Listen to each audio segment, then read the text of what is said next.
Hi, this is Peter Adkison, and I'm with Steve Conard. We co-direct the Chaldea series, and we are here to chat it up about this chapter while we play it in the background. We will be talking over the audio, so if you haven't watched Chapter 3 yet, we recommend you first watch the version without the commentary so that you can enjoy it without our yammering. Your path is clear. Oh, my path is clear. We're starting. Is this thing on? Hi there. Welcome to the director's commentary for Chapter 103, War Room. This is, oh my gosh, this is a great chapter. First of all, this chapter you might have seen if you've been a fan of our work for very long.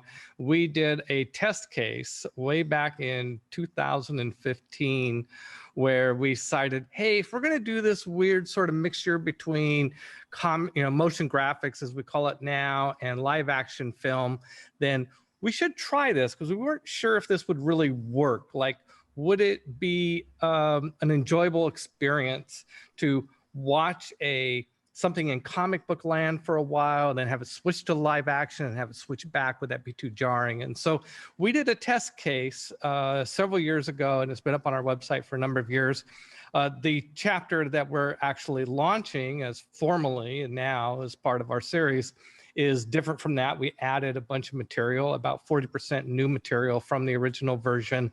But most everything that was in that original film is in the new version, pretty much like we did it. The live action bit is exactly like it. There's no way we could go and change any of that, even though we might have wanted to change one or two things.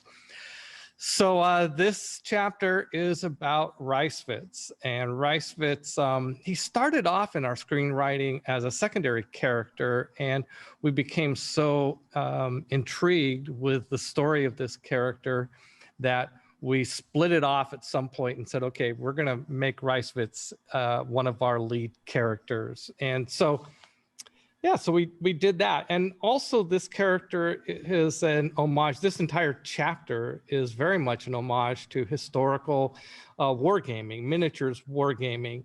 Not only is Ricefitz an homage to the real world Prussian from the late 1700s who invented, I think it's called tactics. I'm gonna slaughter the pronunciation if I try and pronounce it in the original Prussian.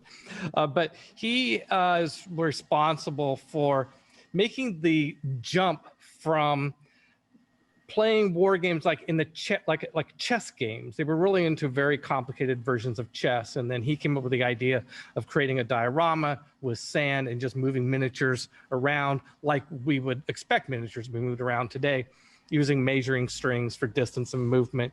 And so for this reason, he's considered the father of wargaming. And I was very intrigued with this story when I read about it in John Peterson's book, Playing at the World. And I told Steve, I said, I want to create a Chaldea version of Ricefitz. So we came up with Ricefitz. And before I forget, this film is an homage to the late, great Uncle Duke Seyfried, who is a legend in the miniatures world, who worked at a number of miniatures companies clear back in the 60s and the 70s, famous before his extravaganzas, these great miniatures dioramas, and way ahead of his time. And Uncle Duke plays himself in the live action portion of this film, and what a joy it was to work with him. So originally when we decided to do this, Peter had gone out and bought a whole bunch of miniatures from Uncle Duke. Uncle Duke apparently was like offloading a bunch or something. And Peter goes, oh my God, I'm going to buy a bunch of these. And he went crazy. And I don't remember how many armies you bought, but you bought a lot. We have this entire loft in the warehouse. It's 5 armies. Okay. So anyway, and then he comes in, he's like, I want to film these. I want to film these in a video sequence. And so then they came up with the idea that you wanted to, include Uncle Duke as a character who actually made them in the world of Chaldea. And so that's what we ended up making. And so we did this short film where War Room was just showing those miniatures on the table. And of course, we included the different characters that eventually populate our series. So when we decided This to come chapter back and said, includes we violence spent and so much and is time and not effort suitable and for money, because when we built these, when we did this film, we built all the armor, the weapons. I mean, everything. We put a lot of time and effort into this little mini film. Here's we need to use it. But when you watch it, you realize that the hero of the mini short film was Uncle Duke, which was the point. But we're like, okay, Uncle Duke isn't going to be the hero long term. So it's really going to be Ricewitz. Ricewitz is our window into the world militaries. And so when we realized that, okay, so it's all about Ricewitz, then what we did was we went back and we wrote bookends that made it a Ricewitz story. So we start off the very beginning with Ricewitz as a young boy growing up in Enchantment's Guard, and how he became, he loved miniatures and played war games with his father, and then it leads into it works perfectly. And the funny thing is that it's kind of Peter and his dad as well, because Peter's told me all these stories about as a kid how his dad introduced him into miniatures and war games, right?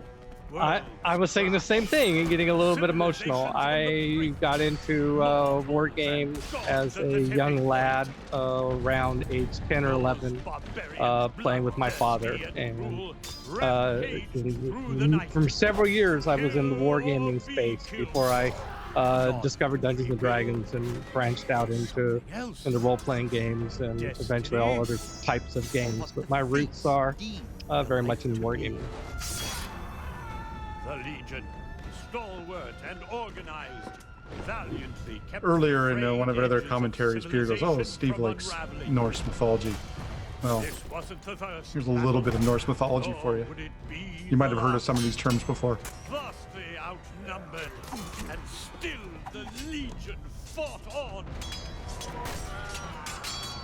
So when we recorded the voiceover narration for this with Eric Ray Anderson, who is our narrator in all these chapters and is amazing to work with, and we love his voice, of course. Doing this, we told Eric, okay, ham it up as you're doing the narration for this. This is, I mean, go over the top. And when he saw how this ends, how it transitions from clearly what's going on in the imagination of young Ricewitz to, oh, they're just playing miniatures in the attic, then Eric said, oh, okay, I got it, I understand exactly what you want now. So that's why so the over the top nature of the voiceover here is on purpose. Yes, it's the imagination of how Ricewitz feels when he's playing. He's pushing those miniatures around on that tabletop. I mean, it is over the top and action, and there's blood and violence, and there's the Flight of the Valkyries, scores, loud as, yeah. The battle was over.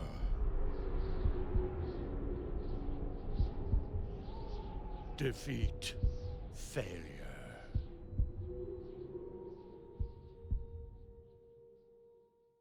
The gods removed their pieces from the field.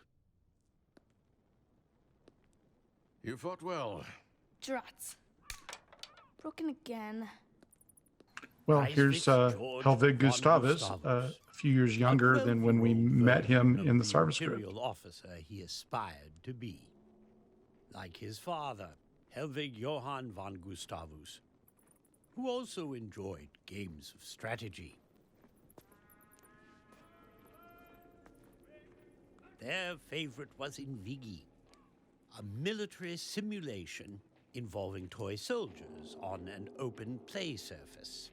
But Ricewitz desired a more intricate war game that could also be utilized as a teaching tool to emulate real-world battles.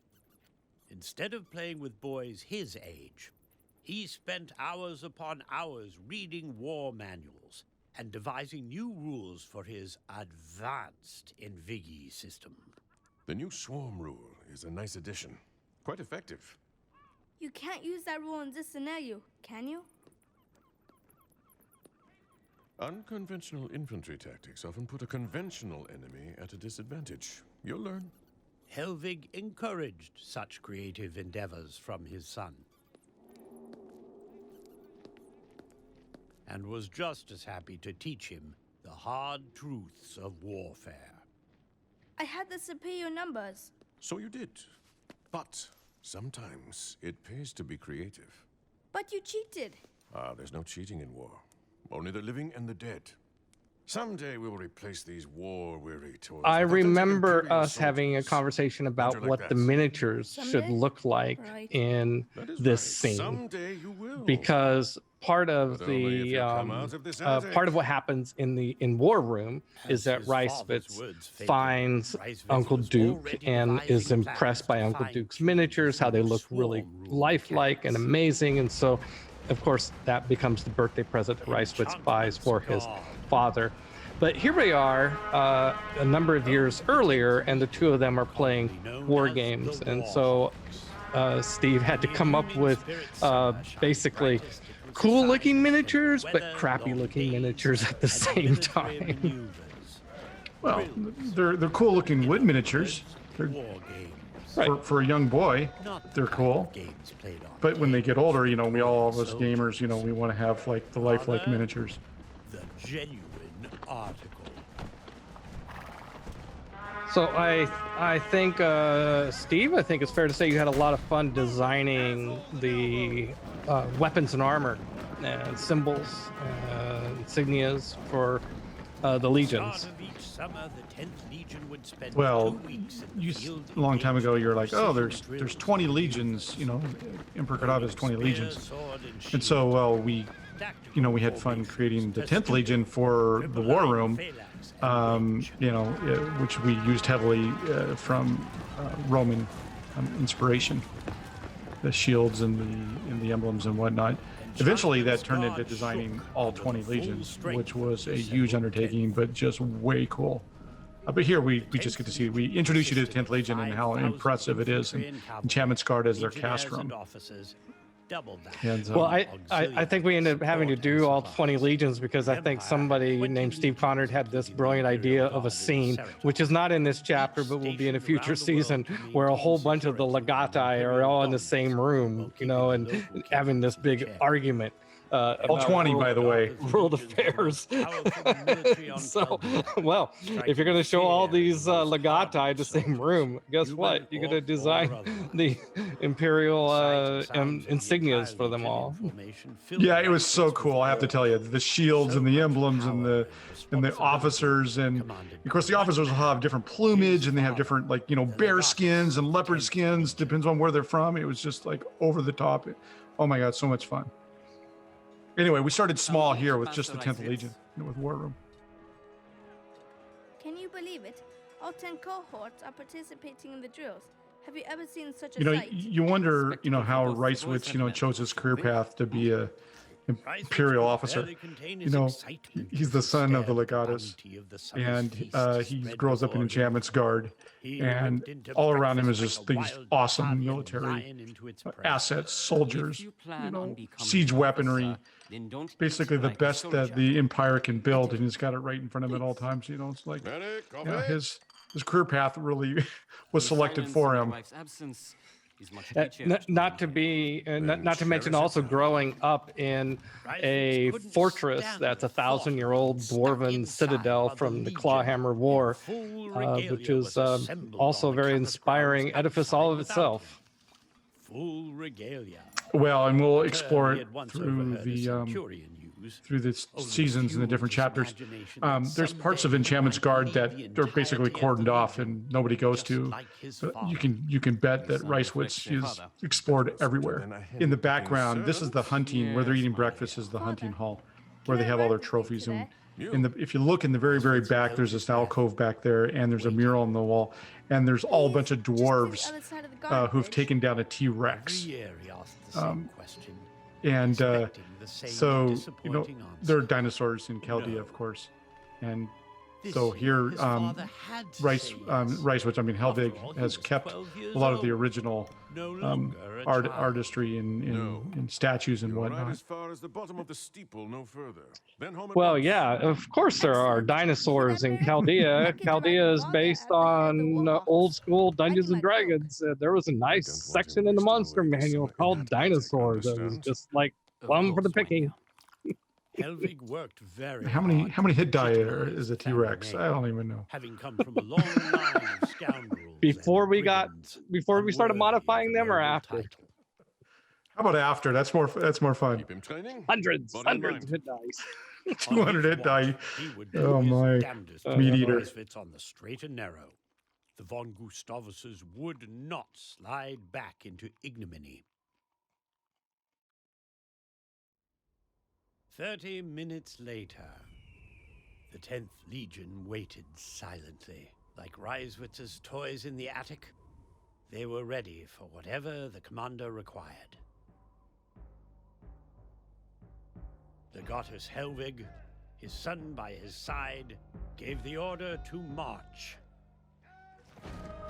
So we're looking down here at the entrance to Enchantment's Guard, and you see the Drowsildar standing guard, and he's standing guard, of course, over the entire fortress and the 10th Legion. And the thing that's interesting is the main entrance is 2 dwarven statues pounding on a colossal gold nugget, and that's not faux gold, that's real gold. And that's just how ostentatious the dwarves were. It's like, we got this mega huge gold nugget we discovered somewhere in the middle of the planet, and they brought it out and made it the gate of Enchantment's Guard. So yeah, anybody who would dare go up there and wants to get some gold off there, you can go past the Drowsildar and see if they can pick off some gold. See how successful they are.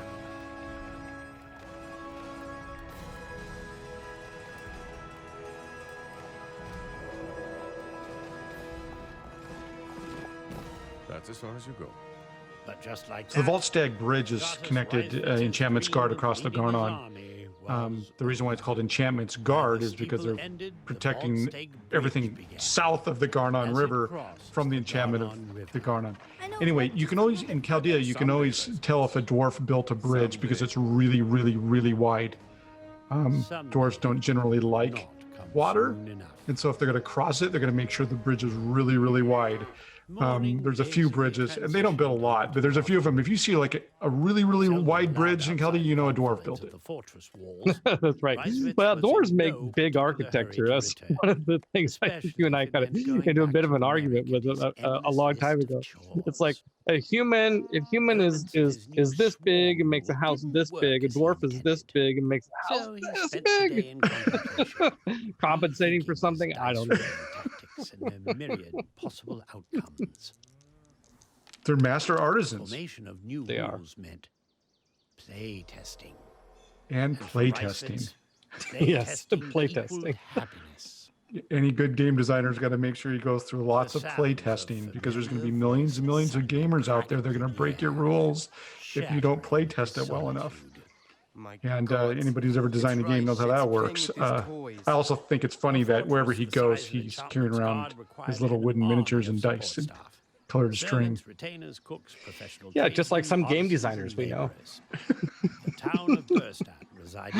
I remember back in the 90s, the wonderful pleasure of working with Richard Garfield, and components for whatever game that he was designing were never far away. Bullies.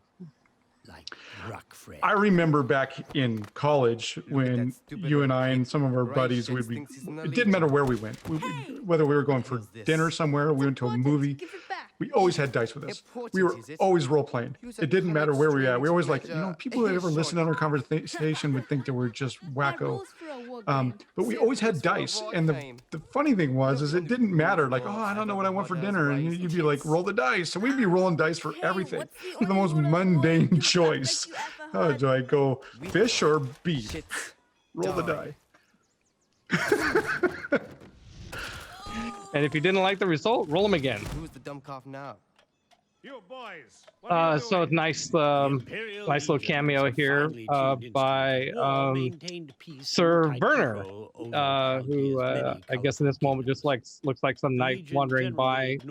Turns out you will see Werner again, and he plays a really important role in the Sarva chapters, not in this block of chapters, but shortly into the next block of chapters released, we will see an older version of Sir Werner, and played masterfully by Alan Fitzpatrick. this incident would no doubt get back to his father. Don't let those boys bully you, lad. Bullies are like ticks. Once they get under your skin, there'll be no getting them out. Remember that. Yes, sir, Warner. Embarrassed and ashamed, how could Reiswitz ever expect to be an Imperial officer when he couldn't even protect himself?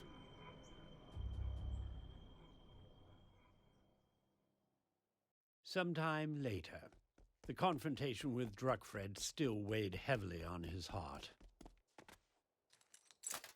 He just wanted to be left alone.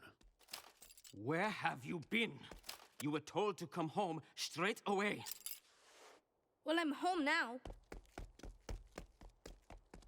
Luckily, he had a friend to help take him away, to leave all his troubles behind. An old companion, a Drazeldar. Usually when Drazeldar Whenever move, Reiswitz people die. approached the Drazeldar, it made It's interesting that Reiswitz career soldiers and has some sort of, alike. What I has don't know, your father said about interesting playing with relationship with Drazeldar? this I can't particular, remember. Take particular me up. one. Drazeldar are not I find it funny friends. that A few do not years play with the back, Drazeldar. They're he not was playthings. still knee-high to a Yeah. fairy. Reiswitz fell while playing, scraping that's a both wise knees words. and bruising his head. No one knew why, but upon hearing the boy's quiet sobs, the Drazeldar moved, helping the boy gingerly to his feet. Drazeldar did not move, understand? Ever. Drazeldar were sentinels, guardians, directed by Emperor Cordava to protect valuable Imperial assets. There were 100 in total dispersed around the world. This particular Drazeldar had stood in front of the main gate of Enchantment's Guard for 16 years, not once leaving its station. Until that day. The voice of Chippy here, performed by my colleague Steve Conard. Amateur. Drazeldar returned. Again, it's interesting that Reiswitz has a relationship with the attic. the gargoyle. So he starts off the scene having a relationship with Reiswitz the knew he was Drazeldar, in now big with trouble. a gargoyle. Merrick would You got a bit of a sound funny. but at the moment, he didn't I've got a bit of care. a funny story here. Thank you. So when I created Chippy, he's a granite gargoyle that has a chip on his shoulder. And he's got a bad attitude, so he's got a chip on his shoulder, and so his name's Chippy. But not before Years ago, causing a when I first got wee married, bit I of lived in mayhem Canada, and I and was a developed software destruction. programmer. And, I'm a bit of a loudmouth. Conversations that evening And in the soldiers' I'm the mess only were American almost that's working certainly in this misspirited due to the havoc in this wrought by the software firm. And But one of the again, partners always said, Reiswitz didn't care. goes, "Oh, we call you Chippy because you got a chip on your shoulder." Life was never boring. The two were never intended to be connected by any means. But then it's funny, after we had all of our characters' voices done, and Peter comes to me and goes, "Yeah, I want you to play Chippy." I was just like, wow. Together with his That's friend just Chippy, he ironic. stared out upon the campus in quiet contemplation. Yeah, I don't think I knew A that fixture around the back, or I fortress, don't think I made that Chippy, connection a either. granite Like, I probably gargoyle heard the of few story words, at one point. It sounds always familiar, perched but moodily outside of Reiswitz's I don't attic think it was window. because of that story that I Anything asked you new to today, do the Mr. voice Chippy? of the gargoyle. I, for one, got to write my Well, you did I- it because we were going I to was digitally on the augment the voice anyway, and it was like a throwaway line. So it was like, okay, yeah, just get up there and do it. It'll be funny. I'm like, okay. It's not like in the day of the dwarves. They knew how No, to war. the funny thing is Like in Peter and I the have done other Dragon Claw voices Hammer and all. throughout the series too. But it's always like background. We'll be like in a sound design thing. We're like, oh, we need soldiers in the background screaming, and we just jump in the booth and start screaming. Yeah. But you'll never know it was us. Sizable bad attitude. Well, I think the reason I wanted you to do that voice is because the line is that you got to tell me I was there. But I mean, even it just sounds like something you would sometimes say. grew tired Right? of lazing about gathering moss. You don't have to tell me. I was there. Right. Keep forgetting. You were there for everything. The gargoyle would often head out on weeks-long hunting excursions in the neighboring Garnon forest. If only Reiswitz could fly like Chippy, free to explore. His mind's eye propelled him into the Garnon and into the future. A future where he was the legatus of the Warhawks, leading war games like his father before him.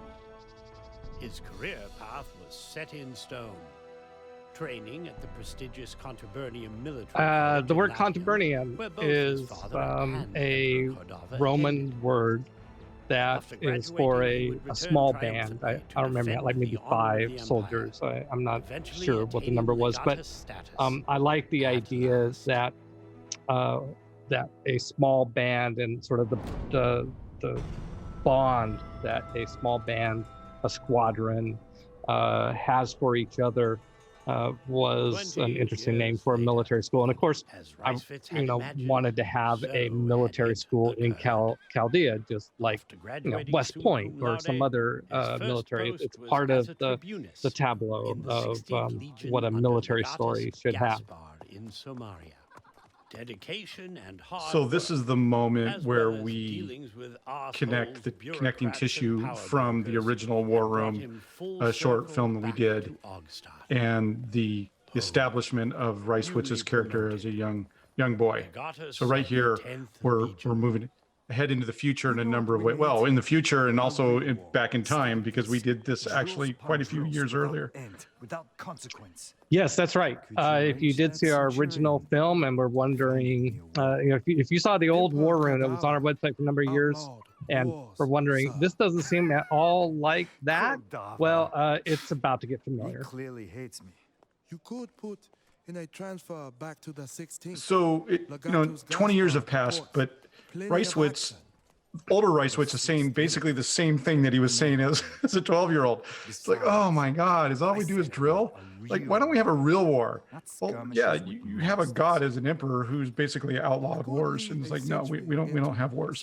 So how much does it suck to be a veteran career military officer, soldier, and you're never going to fight? I suppose some people would think that would be great, like in modern day Earth, that would be great. It's great from the humanity perspective of, like, of course, war is horrible, and I don't think Reiswitz I don't see him as this bloodthirsty person who wants to go around killing people. But there's a conflict. There's a dichotomy there of he's a good guy, but at the same time he's trained for war. He's an officer in the military, and he's a war gamer who yearns to put his knowledge to the test in real battlefield situations. Spent months searching Ogstad. Well, that's the key point right there, right? He wrote this entire Invigi game where he has all these theories, tactics, and sure, he's played out 1,000 scenarios on top of a table. He's never put it to work, when life is on the line. Like orcs. Father's birthday. Then there's that. Not an easy man to please. Still, perhaps. What do you give a surly governor far along in his years who hates everything? It was an unenviable task. In a nearby toy shop, in the back room. So here we are. We are coming into the segment with Uncle Duke Cypher, and so we there he is in comic book form. And like I mentioned earlier, we really enjoyed working with Uncle Duke on this, and we're really happy. And he was really happy with the opportunity to be in a film that features his miniatures and his work. And his wife Annette, who also did the voiceover for the Chaldea version of Uncle Duke's wife, Anne. And so it became a family affair. And we flew Duke and Anne out to and Annette out to Seattle, and all became really close friends in a short matter. And just had a lot of fun making this film. And it was kind of risky in a way. I think I took risks I wouldn't maybe now take now that I have more experience filmmaking. I actually had no idea if Duke could act. We didn't do an audition or anything. Could I interrupt? Yeah, go. I remember you coming to me, and it's like we had everything ready to go, and then you were like, well, I think the sets were built. I think we're ready to live. Like, what, do you think he can act? It's like going, oh my God. It's too late now.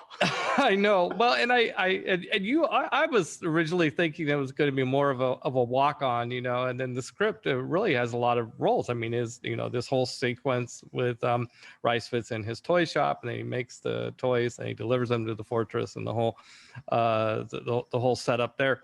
It ends up being a really important role. And then, in fact, in the original version of War Room, we co-starred Uncle Duke, and Stefan Hayek, who plays Reiswitz, got co-billing as the leads in the story. And so there was kind of a scope creep in terms of what the role was, and then kind of like, oh wow, well, I hope this works. But it turned out that Duke was amazing acting. It was like he was a pro, which I think anybody who knows Duke or knew Duke isn't too surprised, because Duke was kind of known to be something of a ham. I have after witnessing that, I have no doubt that he could have just walked into any Hollywood production and just kicked ass. I mean, he really was that good. Yeah, he was great. And all the cast who worked with him really enjoyed working with him. And we would often get great comments from people who had no idea who Uncle Duke was or any of the context or anything, saying, oh man, the guy that played the old toy maker, where'd you find him? He did a great job. Like, yeah, well, we just went out and got an actual old toy maker to play the old toy maker, and it worked out great. Touch. Okay, so this little bit of the story here. The planets are in alignment. So Uncle Duke comes to Seattle, ready to do the film, the whole bit. And I'm just sitting back doing nothing because I'm just the writer. And he comes over to me and it's like, I just wanted to ask you how you knew my dog's name was Pudge. I was like, what?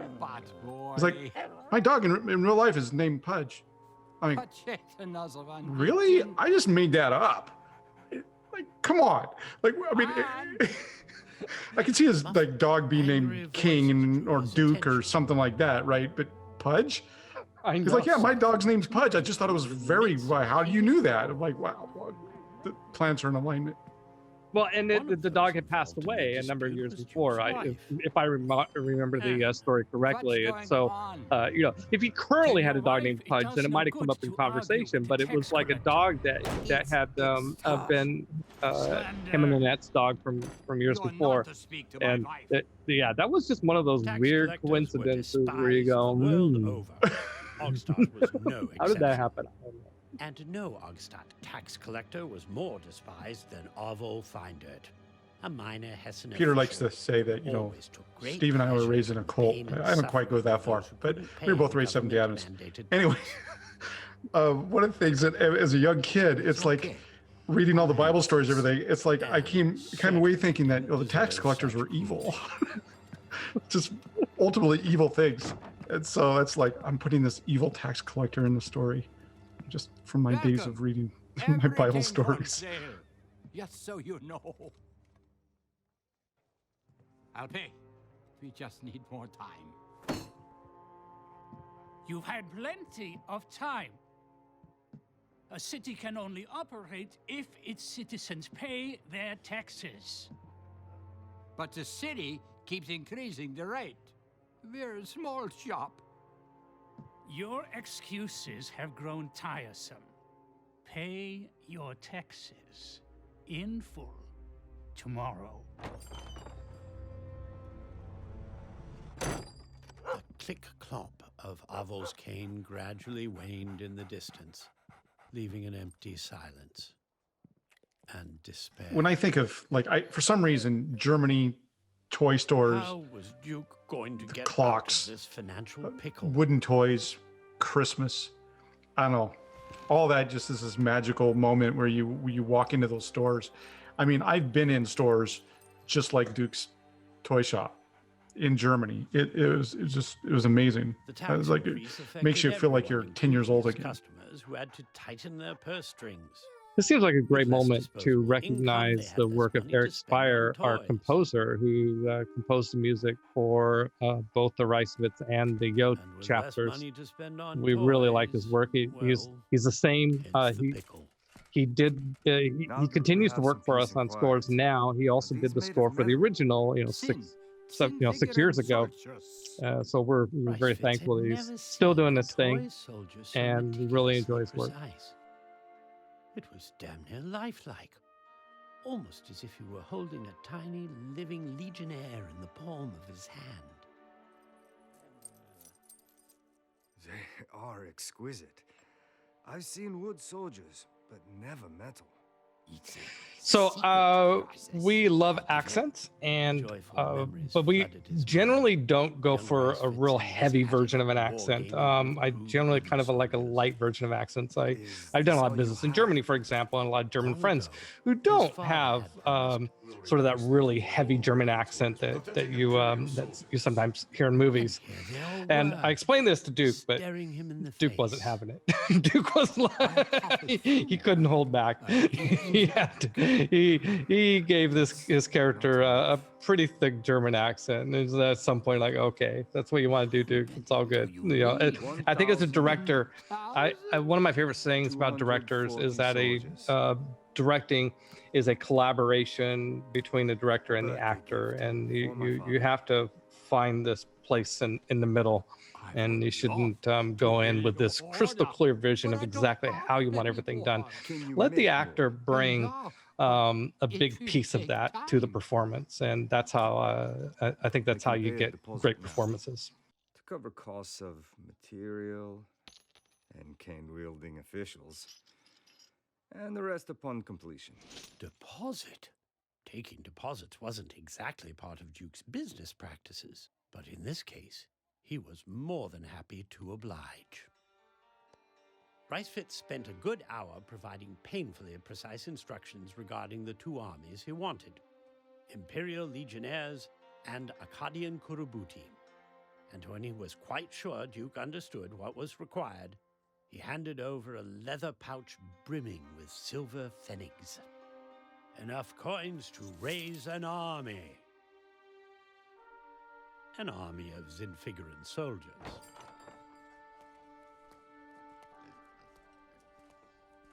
And upon completion, the final payment would make their tax problems go away.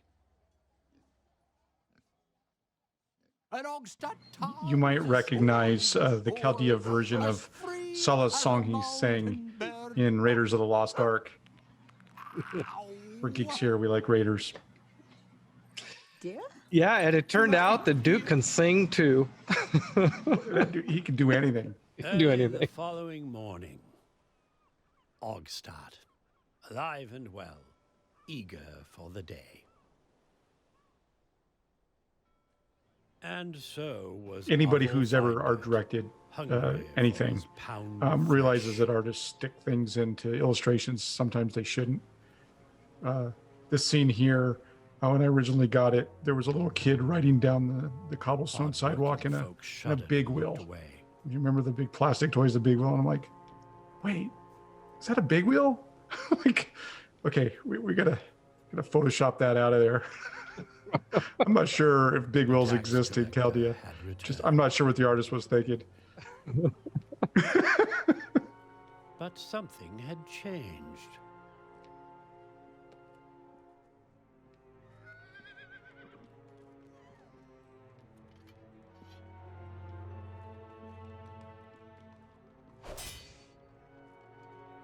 The shop is closed.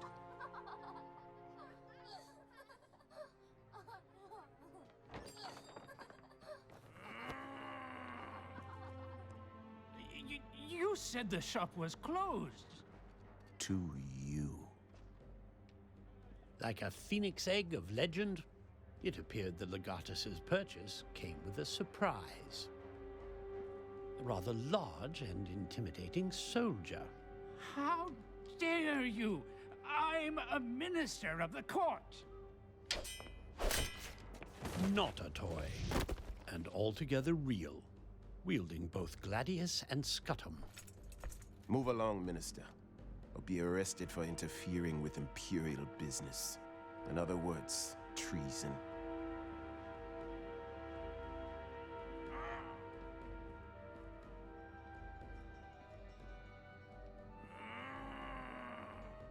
Treason! That is ridiculous. This shop is under the protection of the 10th Legion. Unlike your knack.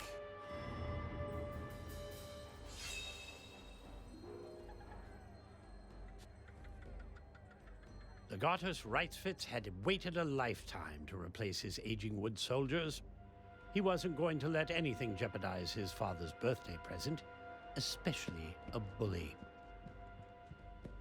Reiswitz hated bullies. Reiswitz's army was easily the single largest project the couple had ever attempted. And they were ready and willing to do the best job they could.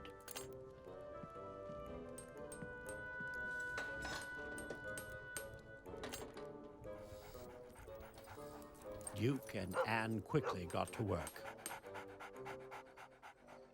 7 Anumians later. So 7 Anumians. 48 long Numian days and is nights a week toiling in over molds Chaldea, and paints. named after the weeks of the year are named after toy the makers stood Anumians, before the their assembled constellations in the army. sky, which are these celestial beings that influence the affairs of Proud mortals parents. in much the way that some people believe astrology does in the real world. We've ever done.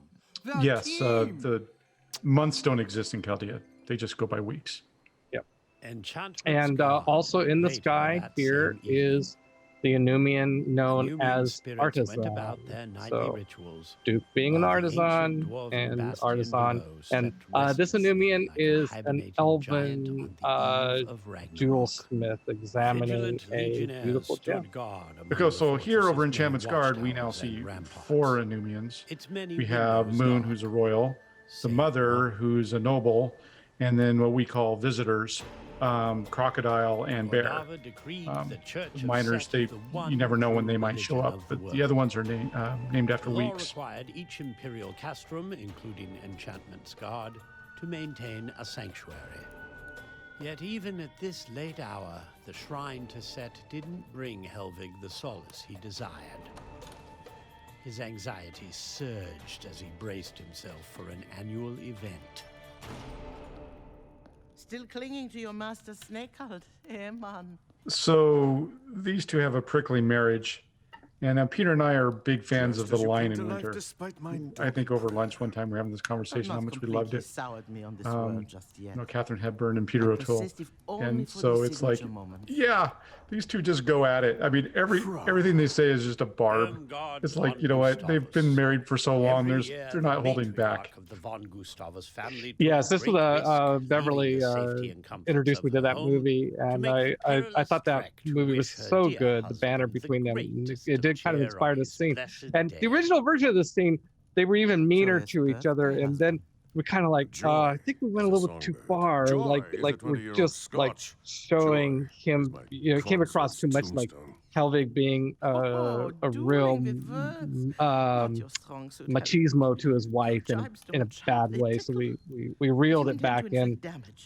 a little bit. Consider using a sword. That's shocking that I went too far, right? Well, I was And with how you. was annual pilgrimage We did from it the together. Lair? Pull it back. Traveling Well, around you the know, garden are no you longer get as caught up in the moment adventurous as it and making once was. films, and then later you kind of sometimes you get some distance from it and you realize how it looks. And but the part of it is we made Reiswitz a party Such a to it, pity. and it kind of looked like, well, now we have. We don't A have enough female soldier's characters life in this particular purposefully story to structured begin with, and then duties and having one responsibilities show up and have all the required men jump down her preparedness at a throat moment's was notice. This meant running into harm's yeah, way a and bit defying insensitive. So ultimate peril. we pulled it back a bit. These things were easy, though. Helvig would have happily fought in 100 Akkadian battles than confront his prickly marriage one more day. It's fun to see them walking down the hallway past these really succeeds elaborate despite our statues of failures. Emperor Kadava. His absence has left a breach in my heart. Yeah, Cracking. that is long that has is the Emperor Emperor gone Kadava in front and service center of in the this Why, scene he secured a transfer and returned to With his Hesse spear of last Set. year. with the I spear should of be set. home, here, Yeah. now. Is your hatred for me so deep you couldn't send a messenger? Take me to him now. A creature of habit and obligation, Helvig carried the burden as required. It's my birthday. Why should we both be made to suffer? You do know I cherish his birthday so.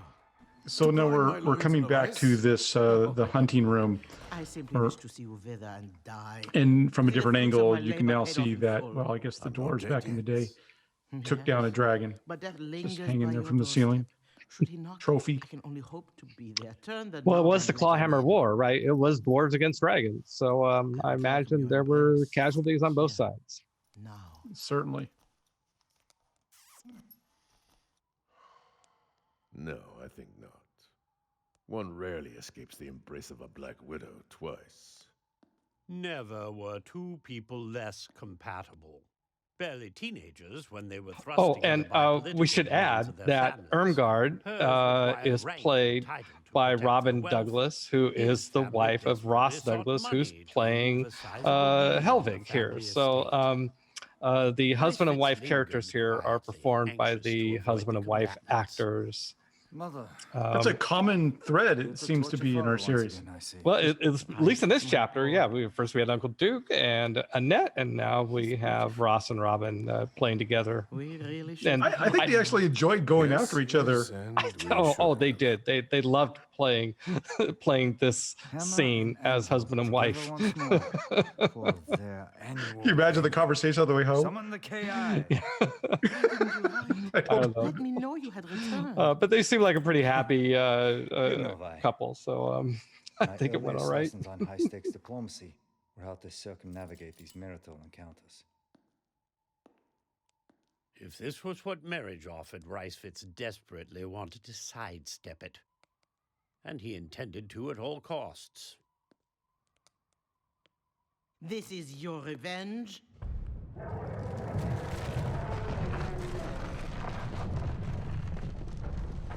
The Drazzledor's primal bellow shook Enchantment's guard. It had been 40 years since Cordava rose to Emperor of the world. 40 years of peace and prosperity. 40 years of Drazzledor's sentinels standing quietly resolute, guarding the world. At the main gate, the Drazzledor's voice exploded again and again, its primal wrath breaking eardrums and shattering windows. It crushed legionnaires into bloody pulp.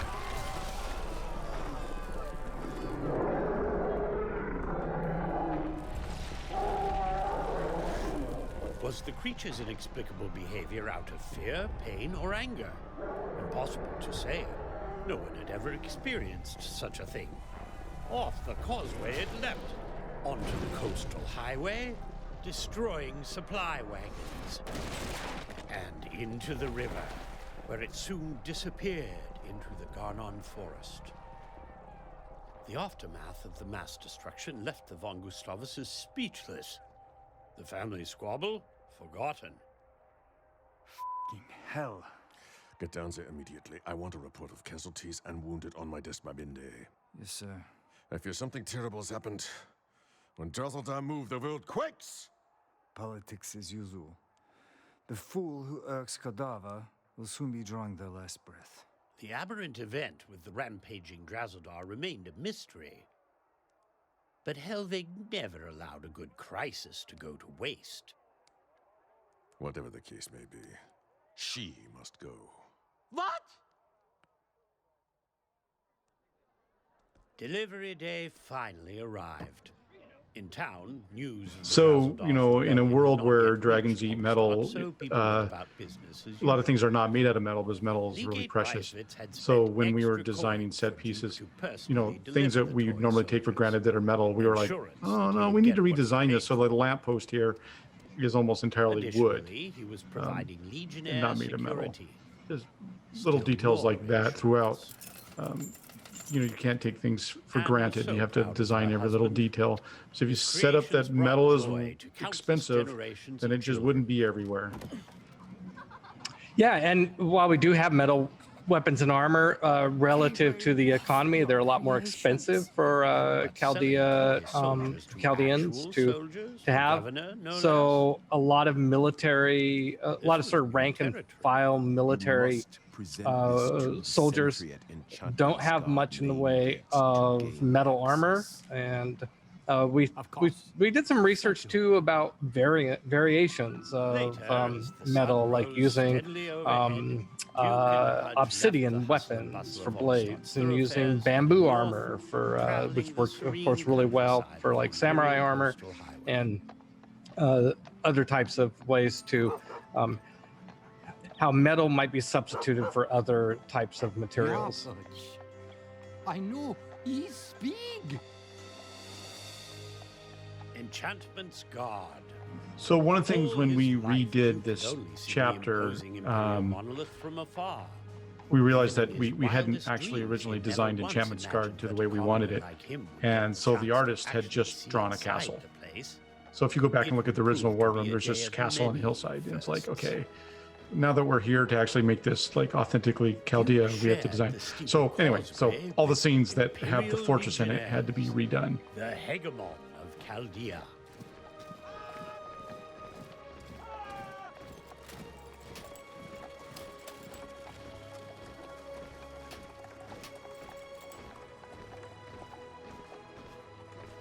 At the main gates, Duke presented himself as instructed.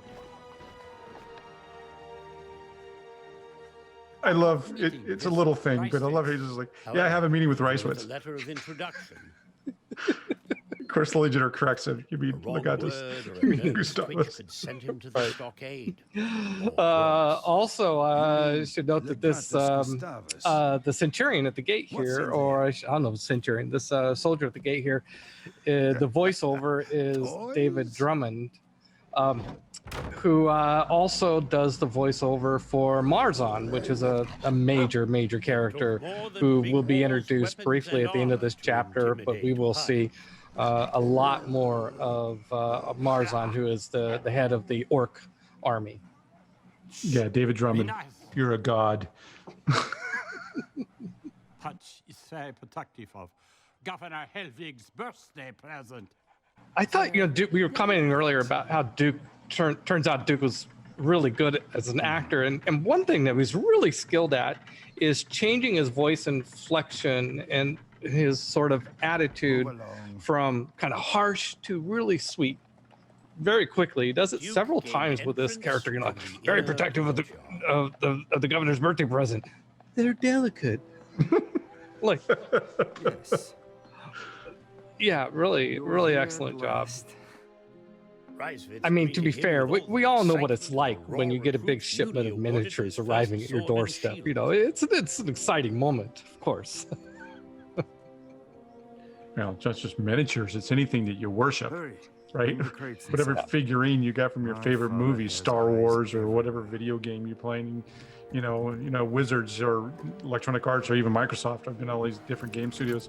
Anybody who's working on games, they have an entire, all their desk is just loaded with miniatures, and somebody walks in, with a new one, oh, what I got today? In awe of the majestic halls and ornate dwarven architecture. Enchantment's Guard, one of the great wonders of the world. Constructed in antiquity by the dwarves before humans could call Chaldea home. The detail Duke painstakingly Yeah, so weaves in figurine Ricewitz has come a long way from the wood soldiers in the attic. Now he's got but he still has the red cape. He quietly Yes, he followed the does. soldiers through It's a the little dark, longer now. intricate It's got some mazes fur. of twisting corridors.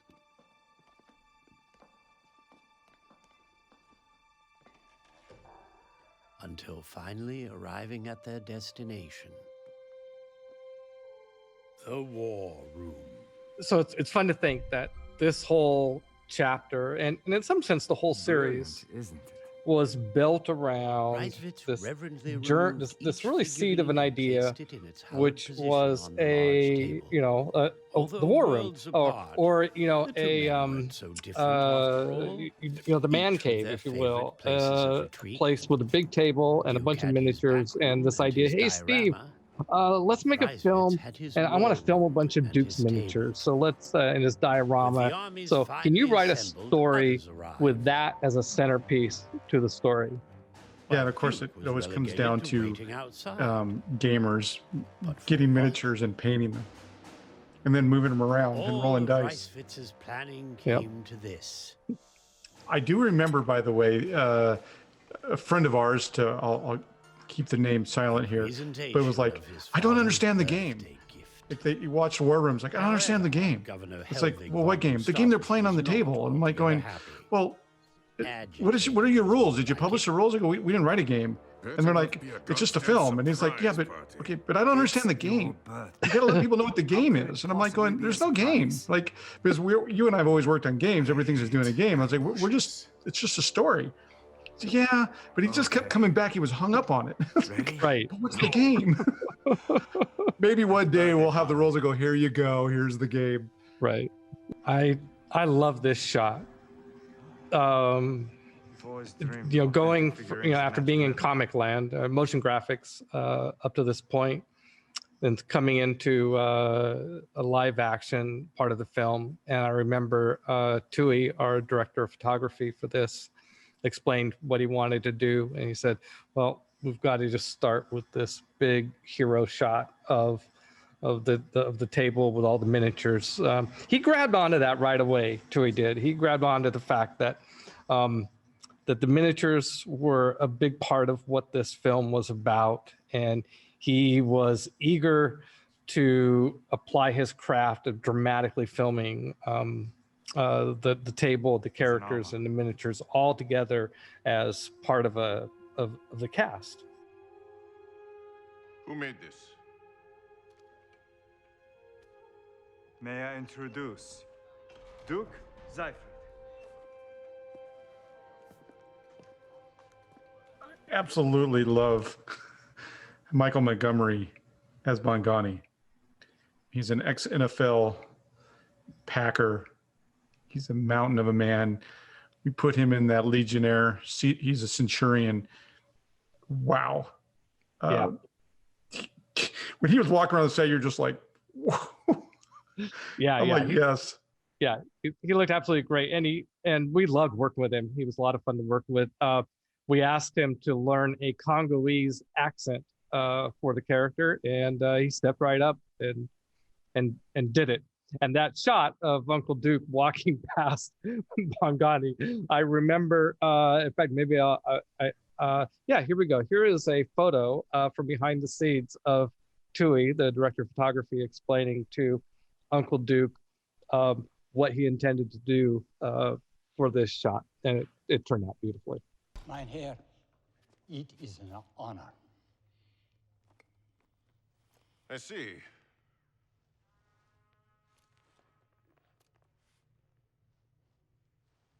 That will be quite enough. So the old grizzled war veteran here is, a little choked up. He's hiding it, right? You can't show emotion. So it's like, I'm gonna be gruff and I'm gonna walk away. I also want to add real quick, for Helvig here, we did this film before we did any of the comic book art. So this is like the very first time we, as the directors of the series, are seeing Ross Douglas embody this role of Helvig Gustavus, and same for Stefan Hayek with Reiswitz and the rest of the cast. And my original vision for Helvig was, Reiswitz, of course, is an homage to a Prussian noble and, of course, his family. And so I was thinking very Prussian. And if you picture the archetypical image of a Prussian military commander, they've got, chops, right? Down the hair down the side of their cheeks. And I called for that to be part of Helvig's outfit, if you will. And we got on set, and they just it didn't work. They just looked horrible as soon as I saw him in the chops. Oh, and here you go. Here is a behind the scenes photo of Ross Douglas as he might have ended up looking, except that we very quickly pulled the plug on this idea and said, no, those have got to go. And so a brief little accident like that completely changes what a character looks like from then on out. Father, are you not pleased? So there's a lot to unpack in this particular film, and this is one of my favorite moments. A lot of stuff going on here that bears explaining. So this painting on the wall is a painting of Helvig. So Helvig is walking up and looking at this painting of himself being the character that is kneeling in front of the Emperor Kradava. And Emperor Kradava is giving him a field promotion. The name of the painting is Field Promotion. And the reason he's getting his promotion is because during the Battle of Acadia, the 10th Legion was fighting the Kuru de Guard and other forces of Acadia, and almost got their asses handed to them. And the legatus, Werner, was killed in action, and Helvig stepped up, rallied the Legion, and turned the tide of the battle. And for that accomplishment, the Emperor promoted him to a legatus right there on the field. And the other thing that's going on in this painting is that we commissioned this painting after, of course, we got the diorama and miniatures from Uncle Duke. So if you look at the wall in the background of this painting, it matches the wall of the diorama that's on the miniatures table that they're playing war games over. And so part of why Helvig is choked up here is he's remembering this, because the battle that is on the table, in the miniatures game that his son Arisis has set up for them, is the Battle of Acadia. It is the battle that Helvig turned the tide of, and was the basis for this painting. So that was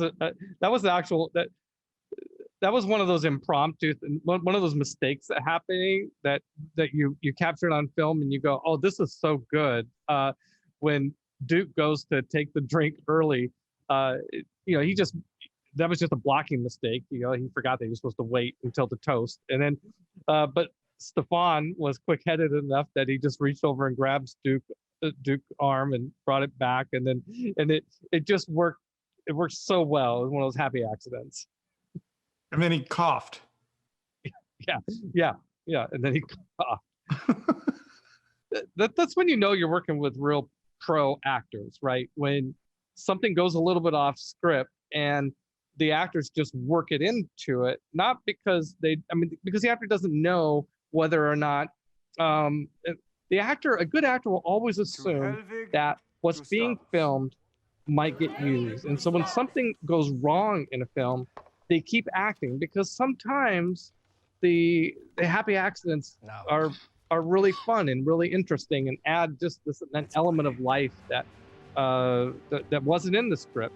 It's just something extra that the actors brought to it. And this wonderful little opening from Dylan Smith performing Teprakaz Zadani. This was so totally impromptu moment, Steve, that you can try, right? I said, yeah, can you imagine this military officer going, yeah, he's going to give a speech to the troops. They're miniatures, but, as far as he's concerned, it's serious. But all of you. Yeah, so I think you pulled Dylan aside and came up with some sort of idea for this, and you basically just sprung it on me, like, Peter, hey, you got to add this little shot in here. You might have even told Tui about it before you told me about it. It was very quick. We were running out of time, and it's like, go. Okay, go. When I got it. attacked Arcadia, they weren't prepared to meet such seasoned troops. You mean a superior military force commanded by women? Yes, of course. I remember coaching Ross Douglas in that particular moment, playing Helvig, knocking the miniature off the top of the crenellations there of Iraku. And he's like, am I mad? Am I upset about it? Am I worried? And Ross, like, look at all these miniatures you got. That's just one. Who cares? Ross like, oh, okay. You always were. I also want to point out that the previous chapter is all about Sarva, but all of that chapter was in motion graphics. And here you get to see Sarva portrayed in live action by Yasmin Aker. So we had a lot of fun trying to figure out how to do that. Actually, we didn't figure out how to film that, the knife throw. We had that in the script, and we asked Tui, can we do something like this? And Tui's like, our director of photography is like, oh yeah, we definitely can do this. He got very excited about that shot. So he mounted the dagger with somebody, I think, was manually turning the dagger, and it was on a truck that was going with the camera. So the camera and the dagger were moving towards Tepper at the same speed because they're both on mounted the same device. And meanwhile, it's spinning and following it. Worked out. It was a lot of fun to watch how he set it up and filmed it pretty quickly and efficiently. It worked out great. Touche, Salva. Touche. Okay, now we're coming into a segment of the film that we like to call gamer porn. You actually said it. I was wondering if you were going to use that. Before it's like, this is gamer porn. Gamer porn.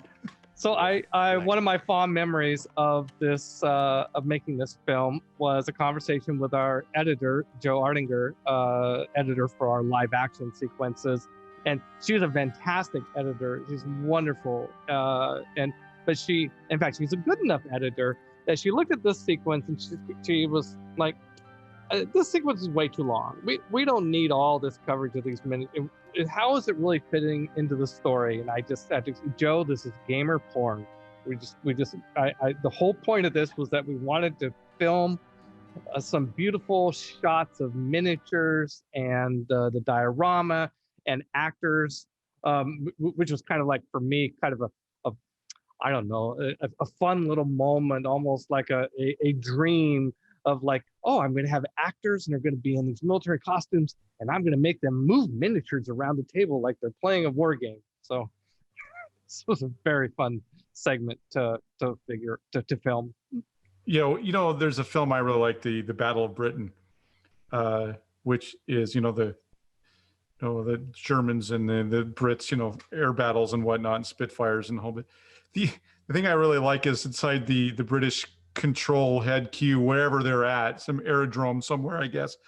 It's this huge table with all these airplanes, and there's all these women, and for some reason all the people pushing miniatures are all, but they're like have their little sticks and they're pushing the little airplanes around. I go, oh my God, that's so cool. And I remember seeing that film a long time ago, right? And I was like, anyway. Yes. Yeah, well, we talked about that film, and when you're a gamer, you live for these moments in cinema where people are playing a game, something that is similar at least to a game, and you grab onto it. So yes, let the gamer porn resume. Is this some Uncle Duke, the real life Uncle Duke, was really enjoyed playing a fantasy version of himself who didn't quite understand what the miniatures were being used for. Because the fantasy Uncle Duke here is a toy maker, and he makes these miniatures as toys. And the fact that these guys are playing a game with the miniatures is eye-opening for him. And, doesn't quite understand what's going on. And Duke just thought that was great. Soldiers on the table than in the field. These toys save lives, man. Quite remarkable when you think about it. Now I see. The Emperor is dead. Quick shout out to Chris Morrison, who plays this shot of the messenger coming in and saying the Emperor is dead. I think none of us really understood how important. I mean, like Chris delivering this line is in some sense the through line comment of the whole series, or at least the first couple seasons of the series. And I don't think we really told him how important it was, or even in our own minds, at least not in my mind, I didn't really grasp in the moment how important this delivery would be beyond just the scope of this film, but as something that shows up in our trailers, I think Chris has used it in his reel, and he delivered it great. Emperor Cordava was performed it found perfectly. this morning, dead on the throne, impaled by a spear. What spear? Okay. Spear of Set. I find this super funny. Other people have made those comments to me. Only in the fantasy world would somebody goes, "Oh, he got killed by a spear." What spear? Like the spear of Set, or is the spear of destiny, or is the spear of Hades, or is the spear of hell, or like no? Because everybody who's ever played fantasy games knows it's the spear of something, right?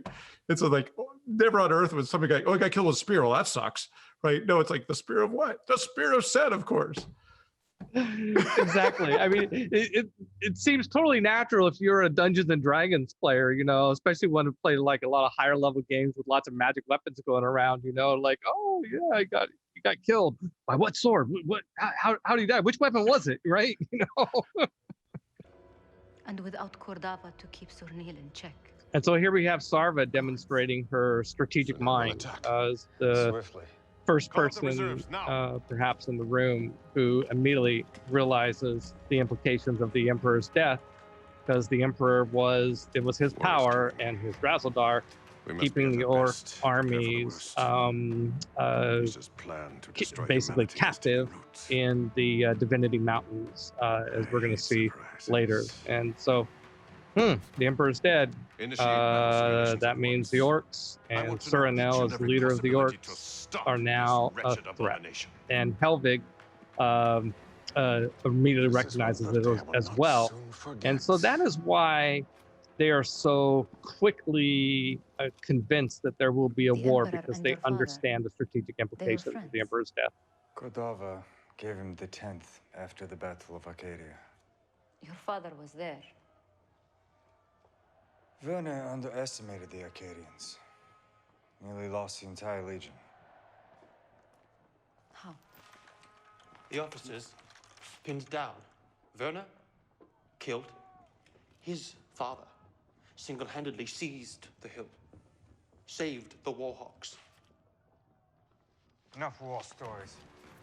40 years of peace is officially over. I enjoy this piece of blocking here. So if you'll notice, Ricefitz is adopting the same exact stance that his father had adopted just moments ago, leaning against the table, looking down. And it's something that any gamer, I think, will understand. There is a meditative, contemplative sort of aspect of looking at a map, looking at a game in progress, even if you're not thinking about the game. Hovering over the board of a game and looking at it helps you think in some odd way. Another thing that we did here was, the lighting is darker here. And from the moment that the Emperor's death is announced, the lighting gets darker in the film, and it's particularly dark here, sort of reflecting the thoughts Have you of learned nothing here tonight, Ricefitz. Mr. Siegfried? Has the light going out on the world? You are suddenly a vital cog in this war effort. Now, do you know what an orc looks like? Oh, Duke loved this line. He just thought it was so funny that somebody would ask him what an orc looks like, and for him to not know what an orc looks like, or later on he'll say doesn't know the color of an orc, because he painted thousands and thousands of orcs during his life. We're going to need orcs. Duke really loved this shot. This final shot of Duke and Ricefitz together, Duke and Stefan Hayek together. I think he felt like it was a moment as an actor, and he told me such, that he really felt respected by Stefan, and these two actors very quickly, in just a short 2-day shoot, developed a really nice rapport, and I know that this is a memory that Duke treasured. We talked earlier about how this film was a test for us, and one of the original requirements for War Room when we filmed the original version several years ago was that I wanted a story that spent enough minutes in comic land, as we call it, before switching into live action, and then enough minutes in live action before switching back that in each case you would forget that you had been in another media earlier. In other words, enough time to really sink into it. And then how would it be to make that jump? And I was particularly concerned about the jump of going from live action to comic land because, well, live action is better. And I mean, maybe that's not the right word to use, but of course we would love to have had the money and the resources to do all of this on live action. That's a Game of Thrones type of budget, not something we could do. And so would it be a letdown to come out of a film and be back in comic land? And this moment, when I saw this art and the music as it hit it, I felt it worked really, really well, and I was immediately happy. And I think that was the moment when I said, yes, I think we can do this project. What? Well, I remember we premiered it at Gen Con like at midnight, and a lot of people were there. We were surprised, it was full house, standing room only. And afterwards, everybody's like, "Oh my God, that was!" And they immediately go, "Oh, when can we see more?" Of course, we're like, "Oh, all we've done is this little, I called it a tech demo, right? It's a little tech demo." And they're like, "To do the entire what we have planned to do, it's going to take us a long time." Peter, you're always saying, it'd be nice if we're done before we're dead. So anyway, but yeah, everybody really loved it. So we knew when we left Gen Con, we knew that, okay, we've got something that people will like. It's pretty cool. What's the color of an orc? And I by the way, I think it's funny, the line, what's the color of an orc? Warhammer has their colors of their orcs, and Warcraft has theirs, and D&D has theirs, and our Roman-inspired ones have, ours. So, well, yeah, we thought a lot about what color to make our orcs because, the enemy. Steve and I both hate green orcs. I mean, that's just we don't like green orcs. And in this day and age, just very insensitive to make the orcs black, which is kind of like with Lord of the Rings, are kind of blackish sort of orcs. And I was like, well, they're subterranean creatures that live underground. They should be white. They shouldn't have any pixelation to their skin. And so I think we did some just straight up white orcs, and they looked horrible. So we came up with an art, Steve, you came up with a artistic design, which they're white, but you put a lot of shadows on them and put blood on them and stuff like that. And they're dirty. Yeah, they're dirty. So I think we came up with a way of illustrating orcs and basically having them be white, but not look boring. Marzon is the remnant of the Clawhammer War. But it's got a little out of control when he came to Chaldea and figured out there are Numians here and decided he was going to try to call victory. So he would, he'd win victory, get a boon from victory, the Numian. But hate showed up instead. And anyway, so it kind of drove him a bit mad. So even Cernel couldn't control him. So they stuck him in a block of stasis diamond for quite a few years. So yeah, he's a tool. They only pull out when, all right, we need to put you to work. So that's what's happening here. The Bramelix is a fun little lance. Yeah, we're gonna have fun watching Marzon wield that thing. Yeah, it's fair to say it's a magic item. Yeah. To what level to be seen? Yeah. Yeah.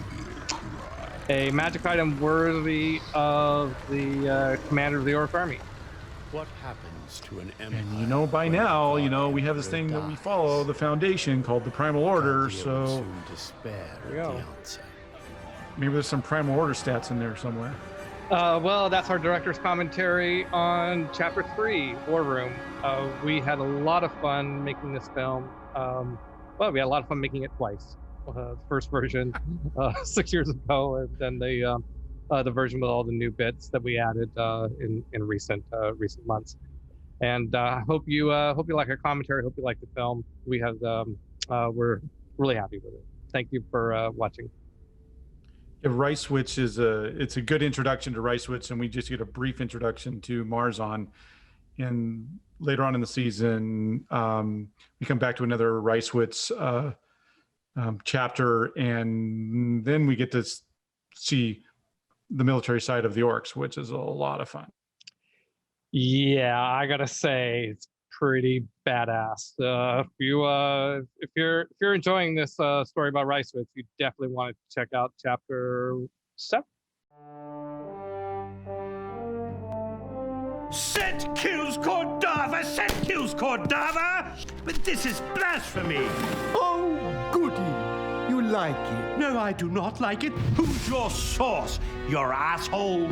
Let's soften the headline, make it less sensationalistic. Boring. Must get the news to the people.